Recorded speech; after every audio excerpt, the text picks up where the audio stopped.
Fair enough. And on that note, Janet Kuypers.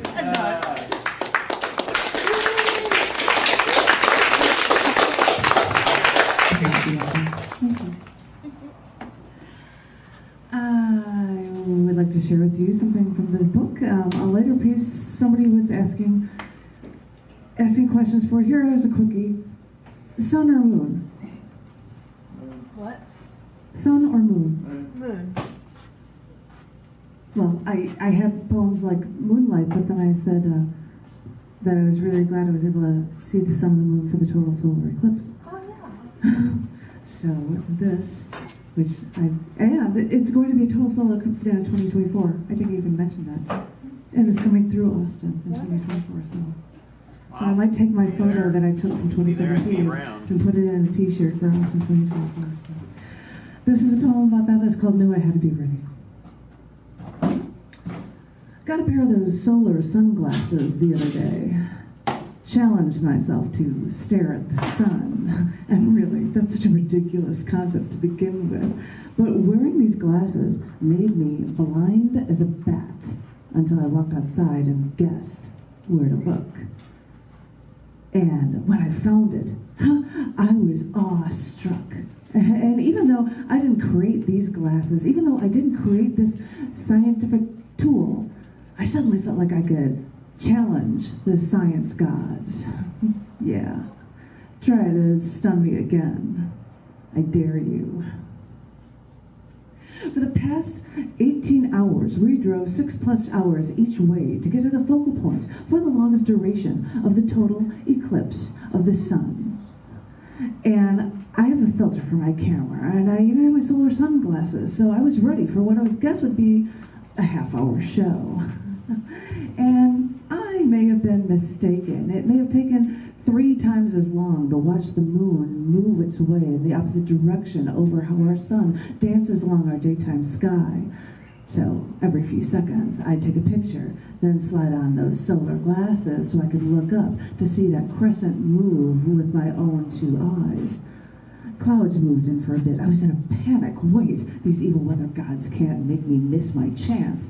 But as the clouds parted and the light cloud mist danced in front of my sun and moon, it added wisps to the show. But I knew I had to be ready. It started getting darker and the winds picked up. And I knew that when that moon and the sun reached a total eclipse, that would last for like less than 2 minutes. So I had to remove the filter, change the aperture and f-stop and try to point and click. And I think I did a pretty good job, but all I could think was when I saw this white ring and the sun's solar flares each tease their way out from around the moon from trying to block us from one of its children, trying to block the sun, us from one of the sun's children. All I could think was that this ring of fire and radiation was so crisp and vivid, and that it reminded me of the intricacies of the human eye, when the iris colors dance along the circle like molecular fireworks or petals of a flower in full bloom. Taken aback, it was also breathtaking. And then I realized that there are as many atoms in the human eye as all constellations in the known universe. If seeing the sun's corona made me see the cornea with its intricate iris, it made me wonder. They say the eye is the window to the soul. So is my seeing my sun at its most naked moment? Was my sun trying to share something with me and its secrets too? I've been trying to figure out my sun's message, and I'll keep trying to take science on, always daring it to finally, fully reveal itself to me.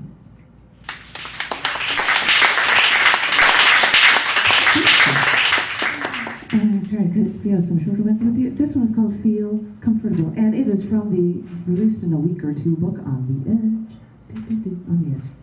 And it was fun wearing wigs for my photo shoots. It's called Feel Comfortable. I am so comfortable with you. You make me feel as comfortable as when I roll out of bed or dry off after a shower. I could feel complete with you. Like when I walk on to my driveway to pick up my newspaper or wave hello to my neighbors before returning inside to be alone with you again. That's what it's all about, you know.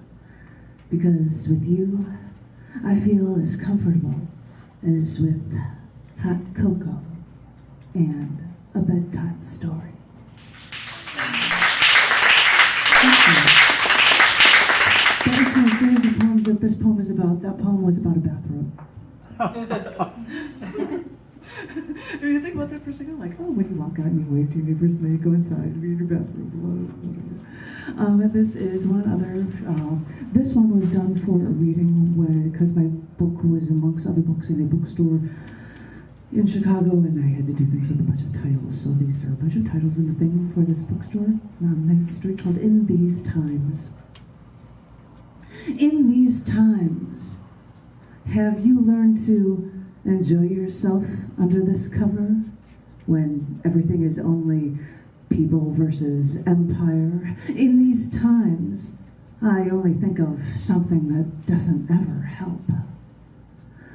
With my altered ink, in these times, my thoughts are in a stream. You want another story? Well, in these times, they'll tell you this is only good medicine. But in these times, I'm not just another pretty face, and I'm glad I look like a terrorist. These other voices give me one part honor, but more importantly, proof I exist. In these times, it is no longer yesterday when I was younger. I need the slate to keep me strong. I need the marrow coursing through me.